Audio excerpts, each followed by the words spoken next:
আল্লাহ রাব্বুল আলামিন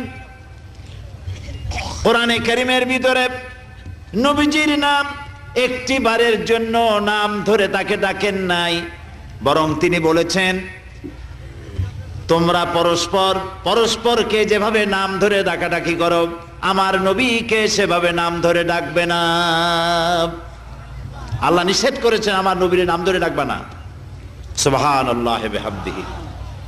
এই পৃথিবীতে যত নবী আসছেন সমস্ত নবীরা হলেন এলাকা ভিত্তিক নবী, অঞ্চল ভিত্তিক নবী। এক এক এলাকার, নূহ আলাইহিস সালাম এক এলাকার, মুসা আলাইহিস সালাম আলাক এলাকার, দাউদ আলাইহিস সালাম আরাক এলাকার, এরকম এলাকা ভাগ ভাগ করা। কিন্তু মুহাম্মদ সাল্লাল্লাহু আলাইহি ওয়াসাল্লামকে আল্লাহ রাব্বুল আলামিন কোন এলাকার জন্য নবী বানান নাই।